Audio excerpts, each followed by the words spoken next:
Baik, bismillahirrahmanirrahim. Assalamualaikum warahmatullahi wabarakatuh.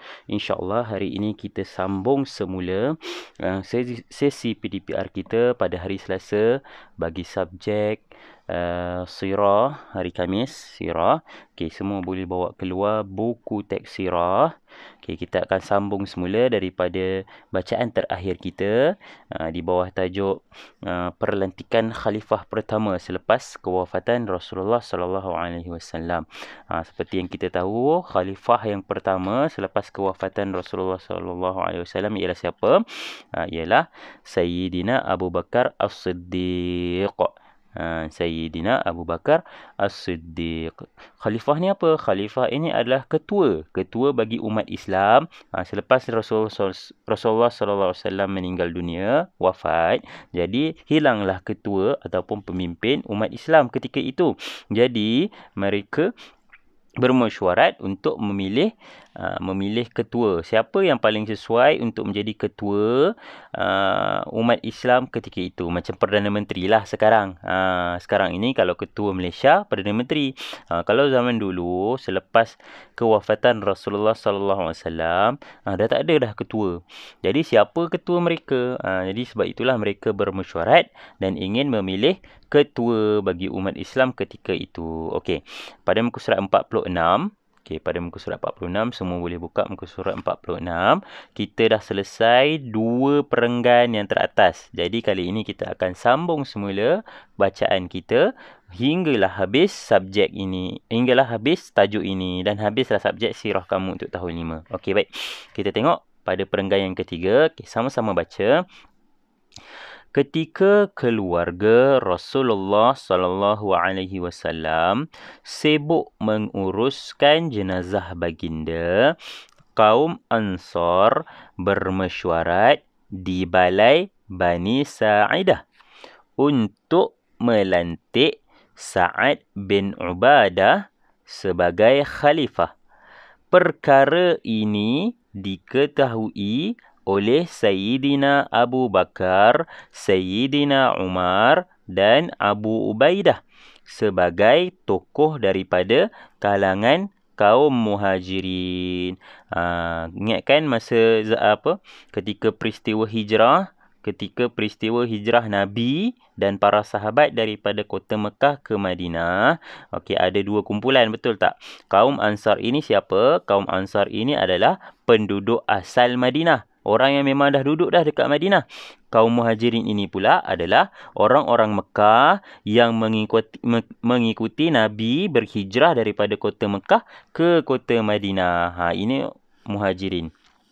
Yang Ansar adalah penduduk asal Madinah. Okey, baik, kita sambung. Mereka pergi ke balai Bani Sa'idah dan bermesyuarat dengan ketua kaum Ansar, iaitu Sa'ad bin Ubadah, Hubbab bin Al-Munzir dan Bashir bin Sa'ad. Sa'ad, ketua-ketua kaum Ansar ketika itu adalah Sa'ad bin Ubadah. Ni Hubbab bin Al-Munzir ataupun Habbab. Habbab boleh, Hubbab boleh. Mana-mana satu pun boleh. Habbab bin Munzir ataupun Hubbab bin Munzir dan Bashir bin Sa'ad. Kita sambung lagi. Keadaan menjadi tegang seketika apabila Hubbab mencadangkan agar dilantik dua orang khalifah bagi memimpin umat Islam. Ketika itu, kaum Ansar iaitu penduduk asal Madinah dengan kaum Muhajirin iaitu sahabat Nabi yang mengikuti hijrah Nabi daripada kota Mekah ke Madinah, dia bergaduh sikit, bergaduh mulut sikit. Sebabnya Sa'ad bin Ubadah iaitu ketua kaum Ansar, dia nak minta perlantikan dua khalifah, bukan hanya satu khalifah, ada dua khalifah, dua pemimpin yang akan mengetuai umat Islam ketika itu. Okey. Kita sambung lagi. Cadangan itu ditentang oleh Sayyidina Umar radhiyallahu anhu. Okey, seperti yang kita tahu, Sayyidina Umar radhiyallahu anhu ini memang garang, orang yang tegas. Jadi dia tak setuju, dia bantah sekeras-kerasnya cadangan Sa'ad bin Ubadah ni untuk buat 2 pemimpin. Sebabnya kalau 2 pemimpin susahlah sikit nak memimpin, betul tak? 2 orang nak seluruh umat Islam ketika itu kena dengar kepada 2 orang. Sepatutnya seorang saja baru betul. Kalau 2 orang, maka dia akan memecahkan umat Islam. Nanti kumpulan ini ikut yang ini, kumpulan yang satu lagi ikut yang ini. Ada 2. Jadi tak bolehlah macam tu. Sebab itulah Sayyidina Umar radhiyallahu anhu membantah sekeras-kerasnya. Okay, kita sambung lagi. Ketegangan tersebut dapat diredakan oleh Abu Ubaidah. Kedua-duanya membantah, lalu Abu Ubaidah mencadangkan Sayyidina Abu Bakar menjadi khalifah kepada umat Islam. Cadangan Abu Ubaidah itu disokong oleh Sayyidina Umar. Kemudian semua yang hadir melakukan bai'ah dengan Sayyidina Abu Bakar sebagai khalifah Islam yang pertama. Bai'ah itu dikenali sebagai As-Suqaifah. Selepas itu mereka membuat bai'ah yang kedua bersama dengan orang ramai di masjid yang dinamakan Bai'atul Kubra. Sebab apa? Okey, kan masa gaduh tadi kan, gaduh antara kaum Ansar dengan Muhajirin, pihak Ansar dengan Muhajirin untuk melantik 2 khalifah. Kemudian ditentang oleh Sayyidina Umar. Dan kemudian Abu Ubaidah dengan idea yang bernas mencadangkan nama Abu Bakar As-Siddiq sebagai khalifah yang pertama. Sebab apa Abu Ubaidah mencadangkan nama Abu Bakar untuk menjadi khalifah yang pertama? Sebabnya sebelum Rasulullah sallallahu alaihi wasallam wafat, Rasulullah sallallahu alaihi wasallam seringkali meminta Sayyidina Abu Bakar untuk menjadi imam. Mengetuai solat jemaah. Jadi itu adalah salah satu dalil ataupun salah satu salah satu buktilah bahawa Rasulullah SAW telah memilih Abu Bakar sebagai pemimpin selepas baginda. Walaupun Rasulullah SAW tidak melantik terus Abu Bakar ketika itu, tetapi bila Rasulullah SAW seringkali meminta Abu Bakar menjadi imam, itu sebagai salah satu petanda untuk Abu Bakar menjadi pemimpin umat Islam selepas Rasulullah SAW. Okey, baik. Kita teruskan lagi. Okey, ini gambaran. Ini ada gambaran mesyuarat di Balai Bani Sa'adah. Mesyuarat di antara wakil kaum Ansar dan juga wakil kaum Muhajirin. Ini gambaran sahaja ya, bukan betul-betul. Ini gambaran sahaja. Okey, baik, kita sambung bacaan lagi.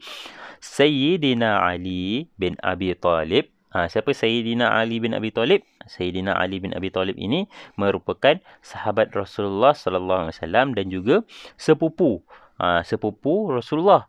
Adalah sepupu. Kemudian menantu pula, menantu Rasulullah sallallahu alaihi wasallam. Ali bin Abi Talib ini adalah anak saudara kepada bapa saudara kesayangan Rasulullah, iaitu Abu Talib. Ini adalah sepupunya. Ini anak Abu Talib yang dulu yang selalu sangat menjaga Rasulullah, selalu backup Rasulullah. Inilah anaknya. Dan bukan hanya sepupu Rasulullah, beliau merupakan menantu juga, menantu Rasulullah sallallahu alaihi wasallam. Beliau berkahwin dengan siapa? Dengan Fatimah, anak kepada Rasulullah sallallahu alaihi wasallam. Okay, kita sambung.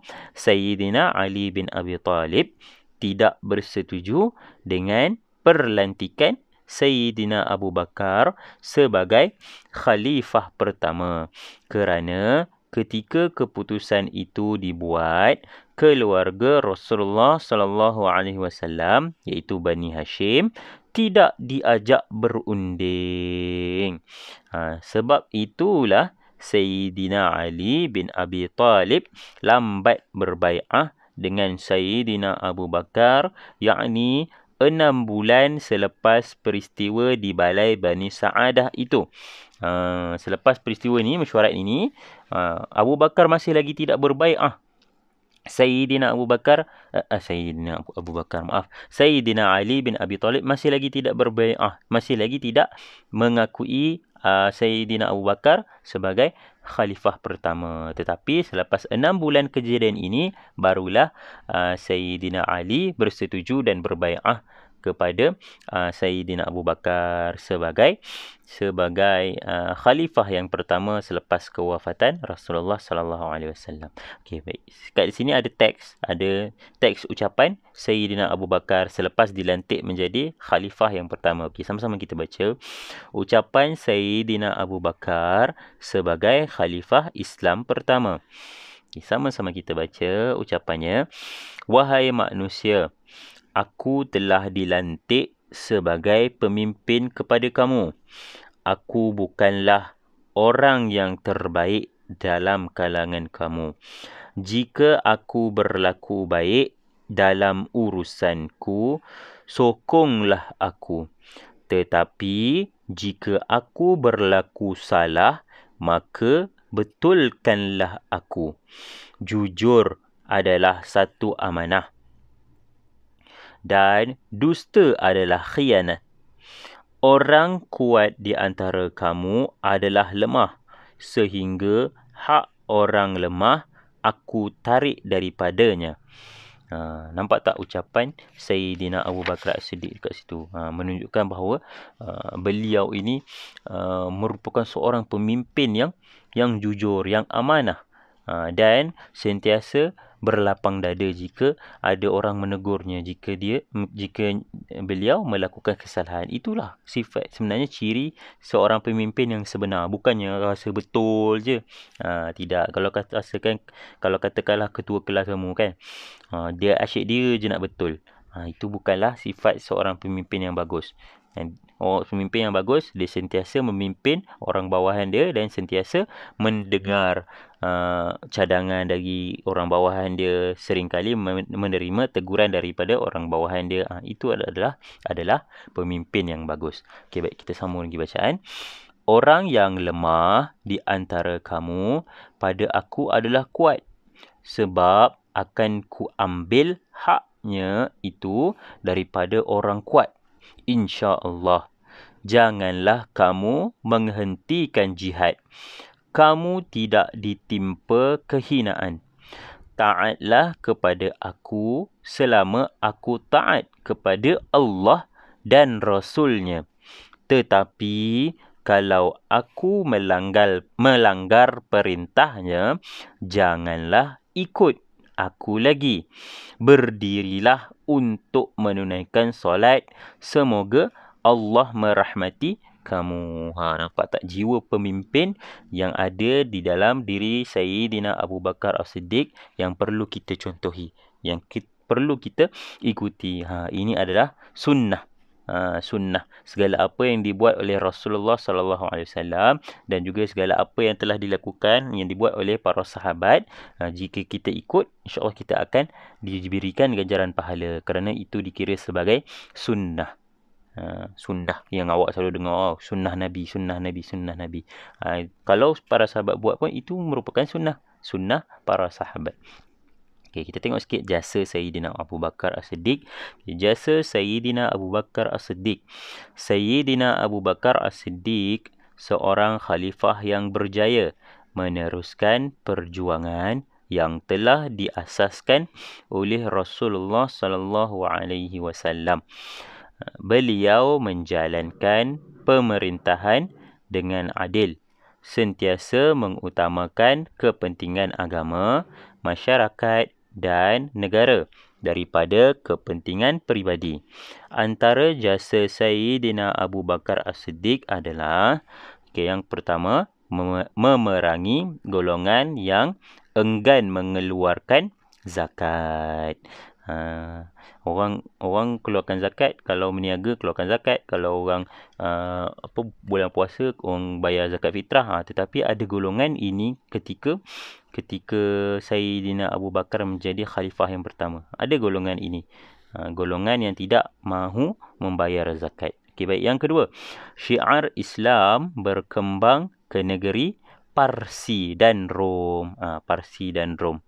Parsi dan Rom. Rom ni dekat mana? Rom ni dekat Eropah. Parsi ni dekat mana? Parsi ni yang awak kenali sebagai negara Iran sekarang ini. Iran itu sebenarnya dulu bukannya diduduki oleh orang Arab. Orang Parsi kita panggil. Bukan orang Arab, ya, orang Parsi. Baik, yang ketiga, mengekalkan keimanan yang telah diasaskan oleh Rasulullah sallallahu alaihi wasallam.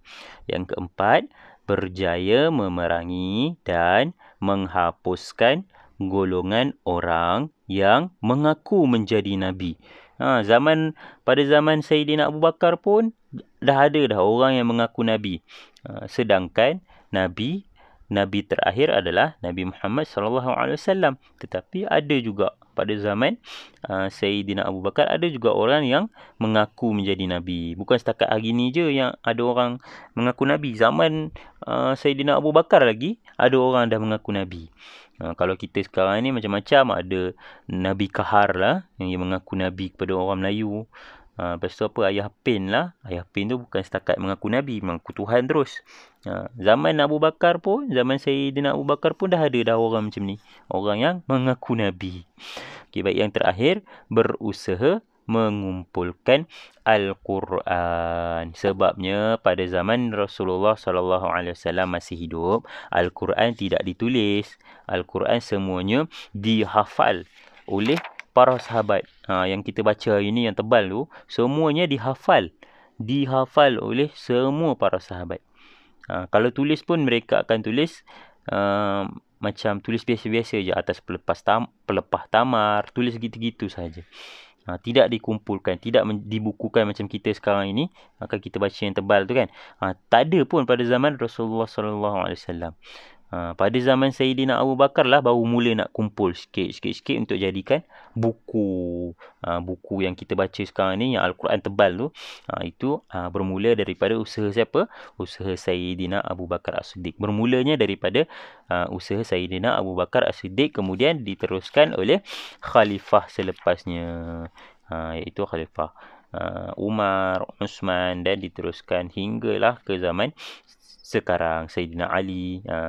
Selepas zaman Sayyidina Uthman, Sayyidina Ali pun teruskan. Sayyidina Uthman lah orang yang paling berjasa dalam membukukan Al-Quran. Okey, baik, itu sahaja untuk hari ini. Maka tamatlah subjek sirah kamu. Okey, jadi kerja sekolah kamu hari ini